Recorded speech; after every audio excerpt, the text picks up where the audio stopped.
अभी ट्रैक्सन के साथ मर्जर किया है तो 50% मार्केट शेयर हो गया है। इंडस्ट्रियल गैसेस में आपका नाइट्रोजन, ऑक्सीजन, हाइड्रोजन ये सब आता है। फिर स्पेशलिटी गैसेस बनाते हैं जिसमें आपका हीलियम, नियॉन जो हाई प्योरिटी गैसेस जिसे हम बोलते हैं और मेडिकल गैसेस बनाते हैं जैसे मेडिकल ऑक्सीजन होता है। इंडस्ट्रियल गैसेस का यूसेज अगर आप देखेंगे तो मेटल्स में, टेक्सटाइल्स में, पेट्रोकेमिकल में, ग्लासेस में, पेपर में, एंड यूज लगभग हर सेक्टर में। इनके पास टेक्नोलॉजिकल कैपेबिलिटी है, कॉस्ट एफिशिएंसी आएगी मर्जर के बाद ट्रैक्सर से।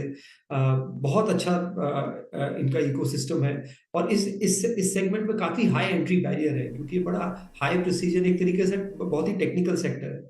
हमने देखा कि अभी जो स्पेशलिटी गैसेज़ हैं, इनका भी डिमांड धीरे-धीरे बढ़ेगा क्योंकि जो नई इंडस्ट्रीज़ हैं, जैसे सोलार सेल्स हैं, चिप्स हैं, यहाँ पे इनकी जो है रिक्वायरमेंट बढ़ेगी। जैसे अभी हमने देखा फॉक्सकॉन वेदांता ने एक बड़ा प्रोजेक्ट अनाउंस किया है। तो ऐसे आपको स्पेशलिटी गैसेज़ में भी एक हाई ग्रोथ ड्राइवर हो सकता है। मेडिकल ऑक्सीजन एक और हाई ग्रोथ ड्राइवर है। इंडिया में मार्केट इंडस्ट्रियल गैसेज़ का पोटेंशियल जो है 20-25 हज़ार करोड़ का है। तो काफ़ी पोटेंशियल है। वर्ल्ड मार्केट लगभग 95-96 बिलियन डॉलर का है। तो ये सेक्टर है जो बहुत फास्ट मूविंग सेक्टर है। वैल्यूएशंस थोड़े से हाई साइड पे है तो थोड़ा स्टैगर्ड अप्रोच करेंगे तो अच्छा होगा। तो ये एक अच्छा प्ले है मैन्युफैक्चरिंग का, कैपेक्स का, पब्लिक प्राइवेट अपसाइकिल का और मैन्युफैक्चरिंग अपटिक का भारत में। दूसरा जो मुझे शेयर अच्छा लगता है वो भारती एयरटेल अच्छा लगता है। उसके 3-4 कारण हैं मुझे लगता है बहुत सालों बाद हमें भारती में 2-3 स्ट्रक्चरल चेंजेस देखने को मिल रहे हैं। पहला चेंज आरपू जो एवरेज रेवेन्यू पर यूज़र हम जिसे बोलते हैं, वो 300 की तरफ जाता दिख रहा है अगले 12-18 महीने में। 190 के आस-पास लगभग पहुँच गया है। अभी उन्होंने 2 सर्कल्स में उड़ीसा, हरियाणा में 99 का रिचार्ज जो है अभी डिसकंटिन्यू कर दिया है। तो वो एक्सपेरिमेंट कर रहे हैं। मिनिमम रिचार्ज अब 155 से है। तो इंटेंशन बहुत क्लियर है कंपनी का जो उन्होंने अनाउंस भी है कि आरपू जो है वो बढ़ेगा। 4G मिक्स उनका बहुत अच्छा है। और मेट्रो और क्लास ए सर्कल में वो कंटिन्यूअसली ग्रो कर रहे हैं, मार्केट शेयर गेन कर रहे हैं। तो उसका भी पॉजिटिव इम्पैक्ट आ रहा है। होम और एंटरप्राइज बिजनेस में बहुत अच्छा कर रहे हैं। तो उनका जो पूरा डिजिटल इकोसिस्टम है, मोबिलिटी है, होम, एंटरप्राइज है, डिजिटल टीवी है, सब में हम जो है भारती बहुत अच्छा कर रहा है। और पहली बार अगले 2-3 सालों में जो उनका फ्री कैश फ्लो है, वो एनुअल जो पेमेंट करते हैं वो कैपेक्स पे या जो स्पेक्ट्रम पेमेंट्स है, उससे एक्सीड कर रहा है। मतलब डीलेवरेज करने की भी अच्छी खासी अपॉर्च्युनिटी दिखती है। और एयरटेल पेमेंट बैंक पहला पेमेंट बैंक है, लोग भूल जाते हैं क्योंकि हम इतना ज़्यादा पेटीएम और बाकी चीज़ें डिस्कस करते हैं। भारती को पहला पेमेंट बैंक लाइसेंस मिला था 2016 में। उसको वो अब मोनेटाइज़ करना चाहते हैं। एक्चुअली वो प्रॉफिटेबल है, वो पहला यूनिकॉर्न है पेमेंट में जो एक्चुअली प्रॉफिटेबल है।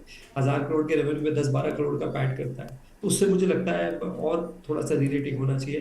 तो भारती मेरा जो है एक और शेयर है जिसे मैं देखूँ। बिल्कुल, भारती एयरटेल और लिंडे इंडिया 2 और स्टॉक गुरमीत के गुणवान में जुड़े हैं। अब चलते हैं शरद जी के पास। शरद जी, अगले 2 स्टॉक्स आपके। हाँ जी, तो तीसरा स्टॉक होगा पावर ग्रिड। हमारा ये मानना है कि ट्रांसमिशन में खर्चा काफ़ी ज़्यादा करना पड़ेगा सरकार को और पावर ग्रिड के कैपेक्स प्लान्स में से भी ये ज़ाहिर होता है। ग्लोबली जैसे-जैसे रिन्यूएबल एनर्जी में शिफ्ट हो रहा है, पावर को व्हील बैक और wheel to power sectors power stations करने के लिए काफ़ी खर्च करने की ज़रूरत है। तो उसका फ़ायदा पावर ग्रिड को भी होना चाहिए। 85% जो इंटरग्रिड है वो यही होल्ड करते हैं इंडिया में और यही मैनेज करते हैं। इनविड बनने के बाद से जो एसेट स्विच का भी काम है वो भी आसान हो गया है, तो बहुत ज़्यादा बैलेंस शीट पे प्रेशर नहीं रहता है। तो हमारा ये मानना है कि अगले 2-4 सालों में लगातार जितना हम ट्रांसमिशन पे खर्चा करते आए हैं उसके कंपैरिजन में लगभग 30-40% ज़्यादा हमको खर्च करना पड़ेगा। और जैसे-जैसे रिन्यूएबल एनर्जी ट्रैक्शन पकड़ती है वैसे-वैसे ये खर्च और तेज़ी से बढ़ेगा। और पावर ग्रिड में डिविडेंड यील्ड वगैरह भी काफ़ी रोबस्ट है।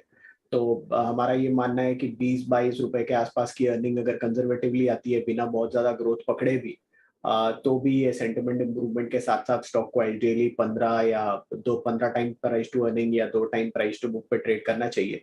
तो 290-300 रुपए के लक्ष्य के हिसाब से पावर ग्रिड हमें लगता है काफ़ी बढ़िया बेट है यहाँ से लॉन्ग टर्म के लिए। और चौथा स्टॉक आपका? जी।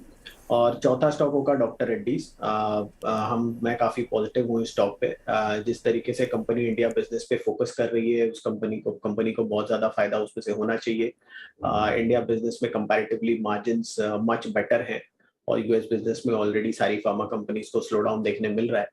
कंपनी की रिसेंट लॉन्चेस वगैरह की स्पीड और ट्रैजेक्टरी भी बढ़ गई है। जो पहले कंपनी लगभग 15-20 प्रोडक्ट्स लॉन्च करती थी सालाना, अभी जो ट्रैजेक्टरी है वो 35-40 प्रोडक्ट्स की है और कंपनी उसको कंटिन्यू करनी चाहिए। हाई मार्जिन बिजनेसेस में कंपनी ऑलरेडी मूव इन कर रही है विद इन इंडिया भी और इंटरनेशनली भी, उसका भी फायदा मार्जिन पे दिखना चाहिए। अगले साल हम उम्मीद कर रहे हैं अर्निंग करीब 240-45 के आसपास आनी चाहिए और 20-25 का मल्टीपल कंपनी को आसानी से मिलना चाहिए। तो 6,000-6,200 के लक्ष्य के हिसाब से डॉक्टर रेड्डी है काफी बढ़िया बेट। डॉक्टर रेड्डीज और पावर ग्रिड, दो और बेहतरीन पिक्स आपके पोर्टफोलियो के लिए तैयार हैं, जो कि शरद के शानदार शेयर हैं। अब बारी है मानस जी के मन भावन की। मानस जी, दो और बाकी हैं आपके भी। तो देखिए, कंस्ट्रक्शन हो गया और बैंकिंग हो गया, और तीसरा सेक्टर है मेटल क्षेत्र। क्योंकि मेटल में अब अगर आप देखिए तो पिछले जब से चाइना ओपन हुआ है तब से अगर आप देखिए तो बहुत बाइंग इंटरेस्ट देखने को मिल रहा है। जेएसडब्ल्यू स्टील हो, टाटा स्टील हो, और जितने मेटल काउंटर्स हो, उन सबको अगर आप देखें तो सब में बाइंग इंटरेस्ट देखने को मिल रहा है। मेरी पसंद जो है वो जिंदल स्टील रहेगी। और देखिए, जिंदल स्टील में अगर आप पिछले 2 साल देखेंगे तो आप कहेंगे 100 रुपए वाला 600 रुपए स्टॉक हो गया, तो बहुत बड़ा मूव देखने को मिल गया। लेकिन अगर आप 12 साल देखेंगे, 15 साल देखेंगे, तो यहाँ पर अंडर परफॉर्मेंस देखने को मिला है। ये स्टॉक अभी भी अपने 210 के हाई से दूर ट्रेड कर रहा है, वहां से भी 200 रुपए नीचे ट्रेड कर रहा है। और आप जितने मेटल काउंटर्स देख लीजिए वो अपने 2010 के हाई से काफी ऊपर ट्रेड कर रहे हैं, लेकिन यहाँ पर अंडर परफॉर्मेंस देखने को मिला था। लेकिन अब कहीं ना कहीं चार्ट पे क्योंकि एक ब्रेकआउट देखने को मिला है, क्योंकि हाई टॉप्स हायर बॉटम्स हर चार्ट पे दिख रहे, हर टाइम फ्रेम पे दिख रहे हैं, मेरा समझना है कि अब आपको यहाँ पर जो 2010 के हाईज है एटलीस्ट वो टेस्ट होते जरूर दिखेंगे। तो जिंदल स्टील में खरीदारी करिए, 800 रुपए की टारगेट सेट करिए और स्टॉप लॉस लगाइए 449 के, और करंट लेवल्स पे खरीदारी करिए। कभी कोई डिप मिले तो और क्वांटिटी में आप खरीदारी कर सकते हैं। ओके, करंट लेवल पे भी खरीदारी कर सकते हैं। और यहाँ पे एक बहुत ही स्टैंडर्ड बात ये है कि ये चूंकि हम 2023 के लिए पोर्टफोलियो कंस्ट्रक्ट कर रहे हैं, तो उसमें आप 1 तारीख को खरीदें, 3 तारीख को खरीदें या फरवरी में खरीदें, ये आपकी लिबर्टी है और ज़रूरी नहीं कि आप कब खरीदें। ये 2023 के लिए है, तो जब भी आपको समझ में आए, डिप में आए या आए, तो उस हिसाब से जा सकते हैं। मानस, कंटिन्यू करिए प्लीज़।